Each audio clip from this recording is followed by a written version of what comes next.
Olá pessoal, seja bem-vindo, seja bem-vinda ao nosso vídeo que vai tratar sobre as fases e as intensidades que nós vamos desenvolver no Movie Hero na aplicação do protocolo. E para começar, eu gostaria de rever rapidamente como é que a gente faz para preencher aqui a configuração do jogo, para todos seguirem o mesmo padrão, e selecionar também a música e a nota adequada.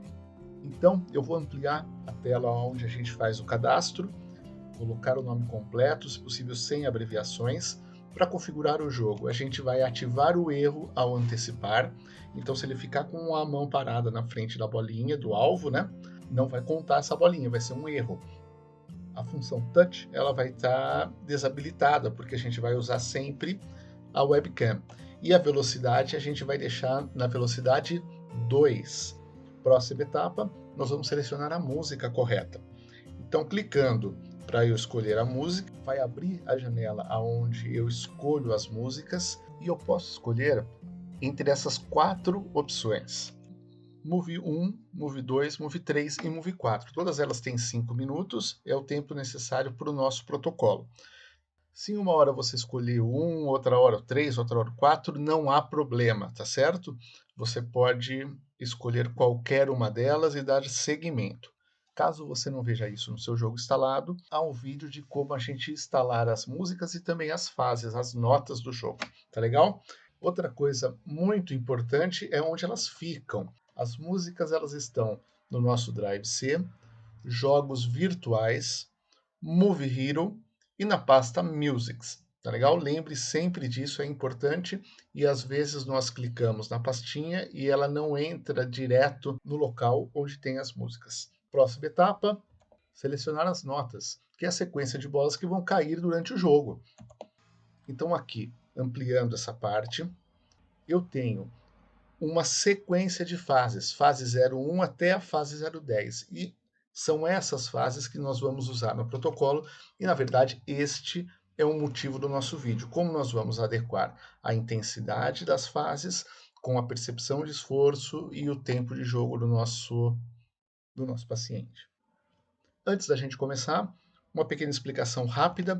Essa aqui é como deve ficar a visão do jogador em relação à tela, então ele não pode estar com a cabeça nem muito para cima, nem muito para baixo, no mesmo plano de visão do jogador. Sobre a posição do jogador em relação à tela, a distância vai ser aproximadamente 1,5 m, às vezes um pouquinho mais, um pouquinho menos, porque o mais importante, além da distância aqui em metros, é a posição das mãos em relação ao alvo.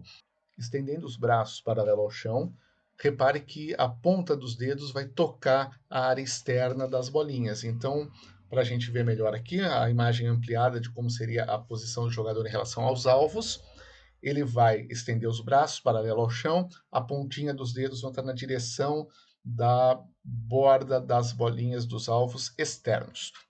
E a gente pode entrar agora direto no protocolo. Uma visão geral também resumida do nosso protocolo. Olhando o vídeo da esquerda para a direita, a primeira etapa que é a própria instalação do Movie Hero. Então o paciente ele tem que ter o Movie Hero instalado. A gente pode proceder isso de várias maneiras, algumas também estão no nosso material suplementar, não vou entrar nesse detalhe agora, e o que me importa é o protocolo em si, que começa antes do jogo, com a aplicação do questionário de Brooms e do PSE. Feito isso, a gente vai começar uma sequência de 3 partidas. A primeira partida de 5 minutos, a gente vai terminar essa partida e logo após o término, anotar a PSE. A gente não precisa ter um intervalo muito grande da primeira para a segunda partida. Logo que ele fale a percepção subjetiva, a gente vai fazer as adequações, começar a partida 2, coletar a PSE novamente, começar a partida 3, e quando essa sequência de partida terminar, a gente vai coletar pela última vez a PSE, vai aplicar o questionário de Bloom sobre humor novamente e os outros questionários que a gente precisa. Então, basicamente, esse é o desenho do protocolo. Lembrando que antes da gente sair, a gente tem que sempre terminar essa abordagem com os dados em mãos. A gente precisa exportar os dados. Mas agora, como a gente vai regular a intensidade das partidas? Que fase a gente vai escolher para começar? A intensidade do nosso protocolo ela vai ser regulada pela percepção subjetiva de esforço. É a escala de Borg que vai de 0 a 10 e a gente vai trabalhar de maneira geral entre o número 3 e o número 5 relatado pelo paciente. Algumas observações podem acontecer em casos muito específicos, mas a gente trata isso de maneira individual. Lembrando que para crianças a gente pode coletar a percepção subjetiva de esforço, porém a regulação da fase da intensidade adequada, ela não precisa seguir a PSE.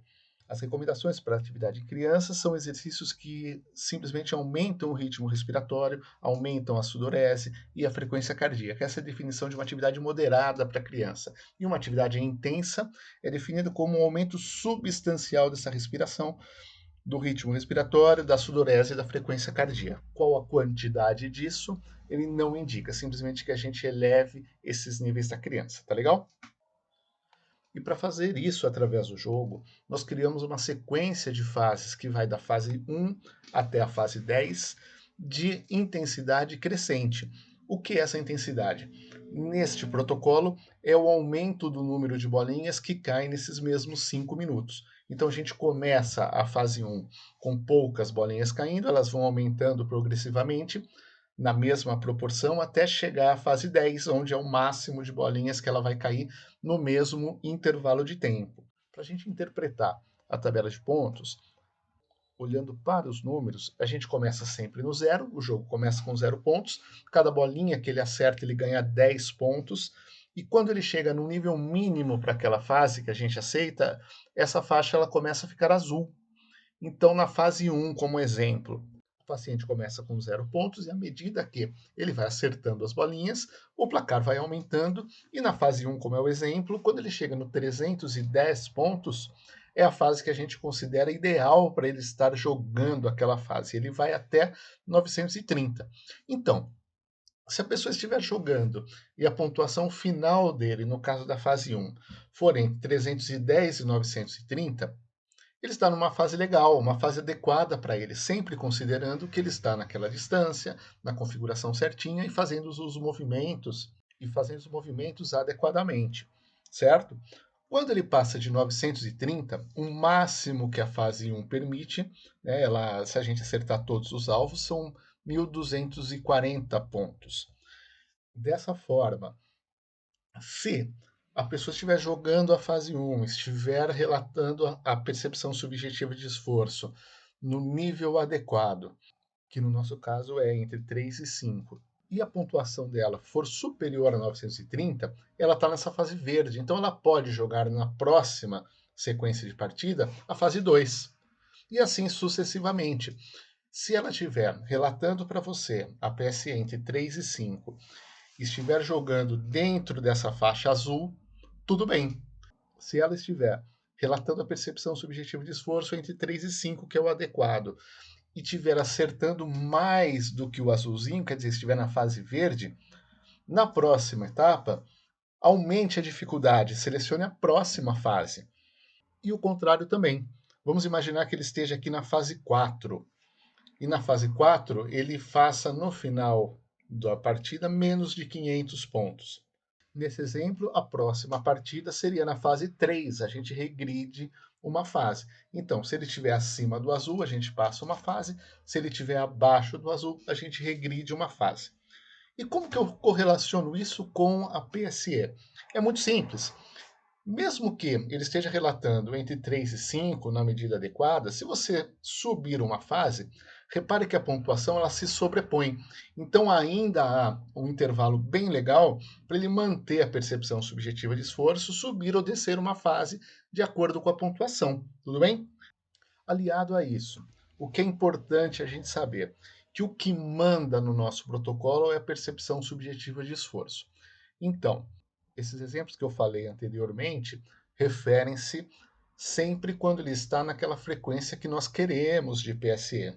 No caso de ele relatar uma PSE muito alta, independente da pontuação, a gente reduz uma fase, porque vai permitir fazer menos movimento, consequentemente ter um esforço menor sobre o jogo.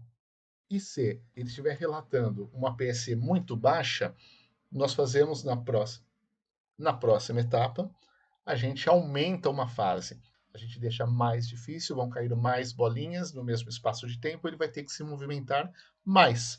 Então, a gente seleciona a fase mediante a percepção subjetiva de esforço que ele nos fala e a pontuação que ele está fazendo. E a gente pode se perguntar, mas como eu começo a primeira fase?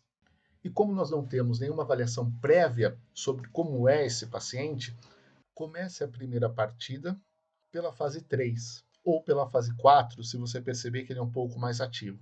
Se você perceber que o seu paciente ele tem um pouco de limitação de movimentos ou alguma deficiência mais grave, comece da fase 2 ou até da fase 1, não tem problema nenhum. A fase 1 ela é bem tranquila de começar.